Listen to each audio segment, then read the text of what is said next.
The sea was the last sanctuary of the defiant, a territory where law dissolved into the brine and the flag of skulls was raised against the might of empire. But for a woman who stepped onto the deck of a pirate ship, the transgression was twofold, carrying a weight far heavier than any treasure. She had not only broken the law of kings, but the sacred law of gender, daring to claim the fierce freedom reserved only for men. This defiance ensured that when the inevitable end came, the capture, the trial, the verdict, mercy would be scarce, and the punishment uniquely cruel. We are drawn now to the shadowed corners of the Golden Age of Piracy, to the naval tribunals and colonial docks where history chose to break the women who dared to fight. Their capture was not just a legal matter, it was a reassertion of a social order terrified of female power. In the 17th and 18th centuries, the British Admiralty courts viewed piracy as a capital crime, but a female pirate was seen as an unnatural abomination. She was a moral plague that had to be eradicated, not just for the crime of theft, but for the crime of being unbound. The trials of these captured women rarely took place in grand London courtrooms. They were often held in the hastily convened naval tribunals of the West Indies, places like Jamaica or New Providence, where the outcome was less a verdict of justice and more an act of imperial spectacle. These courts operated without juries, overseen by naval officers and colonial governors who already believed the accused guilty by the very fact of their capture. The defense was flimsy, the process swift, and the theatrical pronouncements of doom were meant to send a shudder across the entire colonial coast. The stakes were absolute, life or death, delivered by men whose legal texts were written to deny women any authority, on land or sea. Testimonies were gathered from frightened sailors and vengeful captains, ensuring the narrative of lawlessness and gender transgression was etched into the official record. In 1720, two of the most infamous names in piratical history,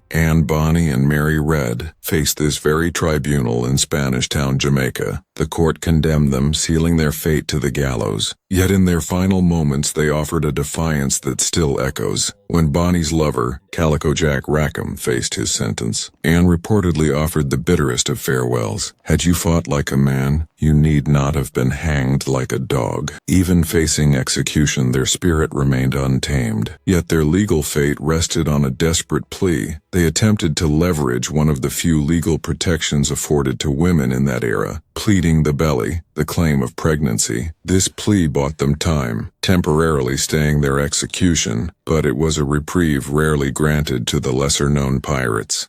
For those whose pleas failed, the final walk led to the River Thames, to the infamous execution dock in Wapping, London. Here, the British Empire transformed a simple punishment into a gruesome, symbolic ritual, performed not just for the capital, but for every sailor who dared to look upon the scene. Under British maritime law, piracy demanded death. The convicted were led from Newgate Prison, paraded through the jeering crowds of London. This procession was meant to break their spirit long before the noose ever touched their neck. At Wapping, the gallows stood sentinel over the murky tidal waters of the Thames. The cruel genius of the location was that the pirates would die with the tide that had once gifted them freedom, their last breaths drawn as the water retreated. The execution method itself was deliberately brutal. Unlike a long, clean drop designed for quick death, Admiralty hangings often involved a short fall. This method ensured slow, agonizing strangulation, leading to convulsive movements grimly nicknamed the Marshal's dance. Though female pirates were statistically rare, the few who stood at the gallows met the same finality as men. Mary Critchett, an American woman captured in 1729, was found guilty of piracy and hanged without fanfare or reprieve, demonstrating that gender offered no mitigation for the crime of the sea. The spectacle did not always end with death. The bodies of the most notorious offenders were often left hanging until three tides had washed over them, a grim, visual warning to all who might entertain the idea of mutiny or buccaneering. But the journey to the gallows was only one potential fate. Before the rope, many female pirates experienced the sting of the whip. Flogging, an ancient and agonizing naval tradition, was frequently used by colonial authorities to inflict public humiliation and extract confessions. For women, This punishment carried a devastating layer of spectacle. Their bodies, having been used to defy gender norms aboard ships, were now exposed and publicly broken. The cat-o'-nine-tails, a whip of knotted cords, tore flesh, transforming the woman into a lesson for the crowds. The floggings were held on the docks or outside prison gates, where townspeople, including women and children, gathered to witness the degradation. It was a potent instrument of control, ensuring that the message of subservience reached the widest possible audience. Yet a far more terrifying fate was erasure, a slow death of identity. Not every captured woman was executed. In the colonial ports of the Caribbean, Africa, and the Americas, some were simply absorbed into the brutal machinery of forced servitude.